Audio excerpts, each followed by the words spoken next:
This is our cervical spine neck car. We're going to start with flexion. I curl my chin to my chest as much as I can with no pain.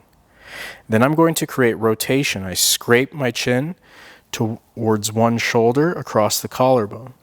When I can't rotate and look that direction any further, my ear will begin to fall back behind that shoulder, and I'll begin to lift my chin up and across, arcing until my other ear is behind my other shoulder.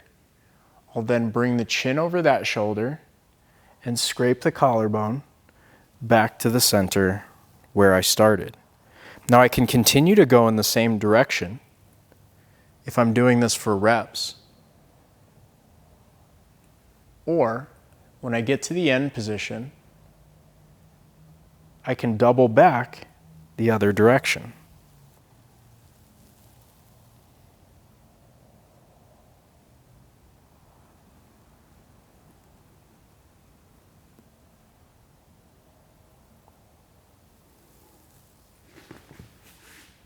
Flexion, hinge to the front, rotation, chin scrapes collarbone to one side, ear falls back behind shoulder, lateral flexion, chin lifts through extension, arcing over to lateral flexion with rotation on the other side. Ear behind that shoulder, chin over that shoulder, flexion, scraping back to center.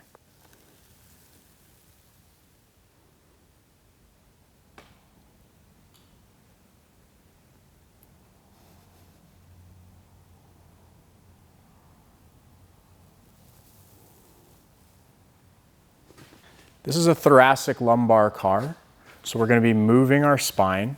Our focus is through the torso. We're going to bring our arms into a position that allows them to become one with the torso. This is the same movement pattern for the most part as our neck car. So we start by flexing and hinging, bending to the front. When we can't go any further, we're going to rotate to one side, aiming your sternum and your ribs towards that side's little toes. When we can't rotate any further, we're going to laterally flex, bringing that shoulder towards that back pocket. When we can't get any more into that direction, we're going to begin to open the sternum towards the ceiling and flaring the rib cage open.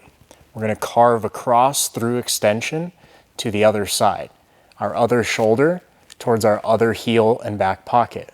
When we can't get any further to that corner, we're going to begin to rotate, aiming our sternum and our rib cage towards the little toes on that side. Then we end up coming back out through the center. We can continue going that direction or go back the way we came. Rotation, lateral flexion, opening into extension, arching, up and across to other side.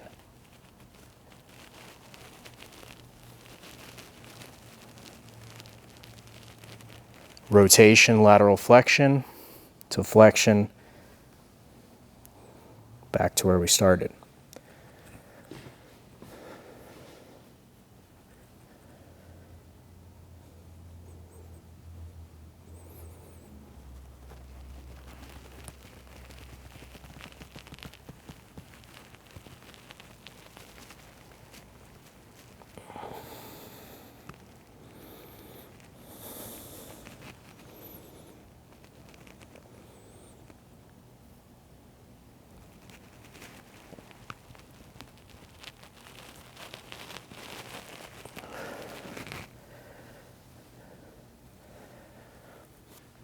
These are scapular CARs. For this, we're going to do this in position with our arms slightly in front and angled a little bit out to the side. We're first going to reach our shoulder blades forward, then forward and up and back, back and down, down and forward. Then the other direction, forward and down and back, back and up and forward. As we move the scapula, the shoulder blades, we shouldn't get any change in spine occurring, and we shouldn't get any change in the arm occurring from how they were positioned when we started. So from the other angle, shoulder blades would reach forward, forward and up and back, back and down and forward. forward and down, down and back and up and forward. These are elbow CARs, and we're going to be doing these from a neutral arm position. So our upper arm stays trapped to the body, and no motion is going to occur through that shoulder joint. We're going to rotate and supinate our forearms and elbow. We're going to keep that rotation actively occurring. So I'm twisting outwardly the entire time as I flex my elbow and bring my palms up towards my shoulder. When I can't bring them up any further, I internally rotate, facing the palms and the forearms away. I'm going to keep that rotation actively occurring, and I'm going to extend the elbow back out. Then I would unwind my elbow to the position I started in. Then the other direction. Pronation, internal rotation, palms down, flex the elbow, keep that rotation actively occurring. So the whole time I'm still trying to twist actively, pointing my forearms around. At the top, when I can't flex any further, I rotate my palms towards me and then out, and I actively drive that rotation as I extend the elbows back to straight.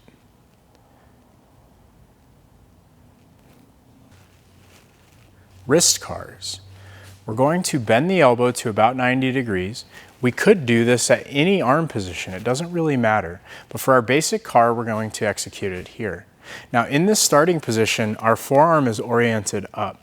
We're going to maintain that orientation throughout the entirety of the wrist CAR. So if you can't, and as you move your wrist, your forearm is changing rotation position, we need to know that that is not wrist action, that's elbow action.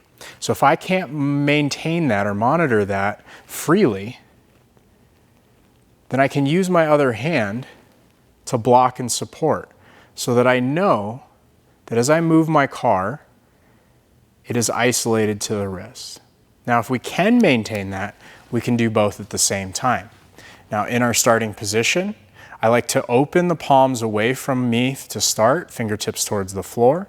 I'm going to tilt my wrist towards the inside without changing forearm position, and then I'm going to bring the palms up towards me, fingertips towards the ceiling.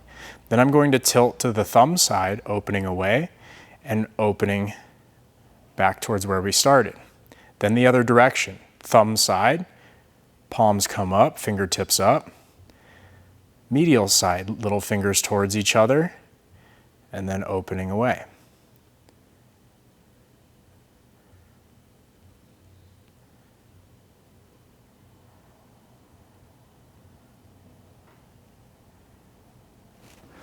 Shoulder CAR. As we move our shoulder CAR, it's important that we monitor the positioning of our torso and that we're not allowing motion to occur through our thoracic cage or through our abdomen. I like to take my other hand and place it on the body so that I can feel if I'm moving my rib cage or my abdomen. We're going to start by externally rotating the shoulder. So I aim my bicep forward and it's attempting to open away from me. I'm going to keep that occurring actively, so it's twisting the whole time as I bring my arm forward and across the midline of the body. I'm still twisting that shoulder such that the bicep is attempting to rotate out. I'm going to move this towards an overhead position as much as I can. When I can't get any further overhead, I begin to rotate my shoulder internally, which would be the bicep winding back towards me and then around to the front. I'll continue to reach the arm through that position and reaching back as much as I can. I'll continue to twist the arm such that when I end up in my back position, my bicep is faced in towards my body, my tricep and my elbow are pointed away. I'm going to keep that internal rotation occurring, and I'm going to reach back through extension. When I can't get any further, I externally rotate, rotating that bicep around forward and then towards the ceiling as I reach back through that overhead position, continuing to rotate actively as I pass back in front of the body into that same position we started at. From the side, external rotation, bicep is attempting to rotate out, keep that occurring actively. Bring that arm in front of the body, across the midline, elbow stays locked out the whole time. We're taking this towards an overhead position as much as possible. When we can't get any further overhead, we twist the whole arm and we reach back. Continue to rotate and reach back through the remainder of the movement. We end up at the side, bicep towards body, tricep away. Then we're going the other direction. Reach back, internally rotating, bicep towards body.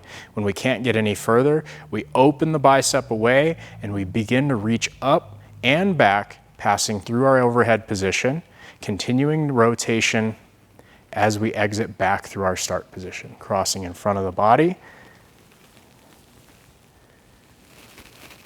and back to our side. This is our hip car. If balance is an issue, hold on to something, whether it's a wall, dowels, tabletop, countertop, anything to support yourself that doesn't really restrict the range of motion from that leg. I like to keep arms out if I'm going free to maintain balance. We're going to bring one leg up and we're going to cross in front of our body as much as we can. We're also going to externally rotate, the attempt to lift the ankle inside the plane of the knee. We're going to keep that rotation occurring actively and bring that leg up as high as we possibly can and across the body as much as we can. When we can't go any further into that corner, we're going to open the leg away from our midline. When we can't open any further, we're going to internally rotate, bringing the ankle behind the plane of the knee and reaching that whole leg back into extension. It'll then drop in to match our standing leg. Then we're going the other direction. We reach back, open to the outside. When we can't get any further, the ankle is going to sweep under the knee, and we're going to bring that leg high and back across our body in the front, exiting the same way that we started. External rotation, reaching across the body and lifting as high as we can, opening to the outside, internal rotation, reaching back through extension. Then the other direction, reaching back and out, rotating back through, and not allowing the hips and the torso to change shape as we move that. Knee car. If you need to hold on to something to stabilize, do so. We're going to move our knee joint without moving anything else. So we don't want the thigh to move any direction, and we don't want the ankle and the foot to move separately from the shin. So we're going to pull the foot up and imagine that we're making the front of the shin to the top of the foot one solid piece. We're going to first rotate our shin open and out. We're going to keep that actively occurring and straighten our leg just shy of locking it out. Then we're going to rotate our shin in and rebend the leg. Rotate it open and back the other direction. Rotate the shin in, straighten the leg just shy of lockout, rotate shin out and rebend. From the other view.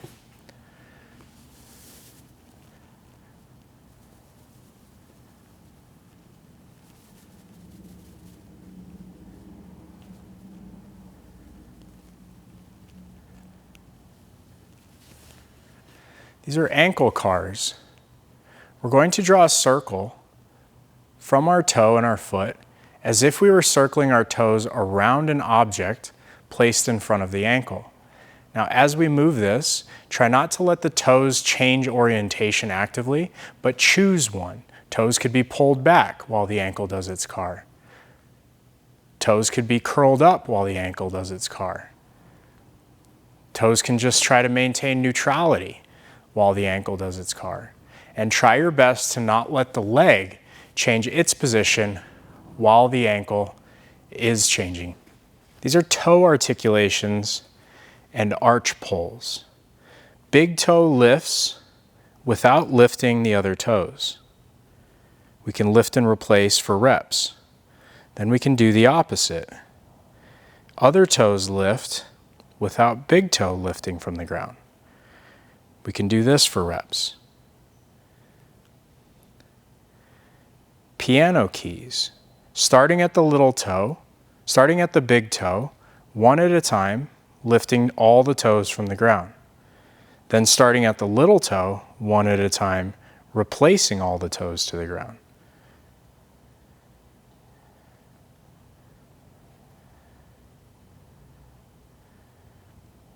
Pulling the arch.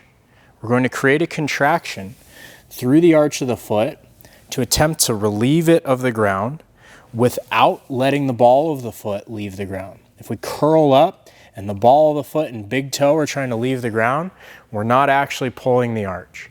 So we attempt to lift the arch, or we can think of it as grabbing the floor between the midfoot and the heel. So we're creating pull and gathering the arch up towards the inside of the leg, and we're creating traction underneath the foot, gathering the floor together between the midfoot, our ball of our foot position, and our heel.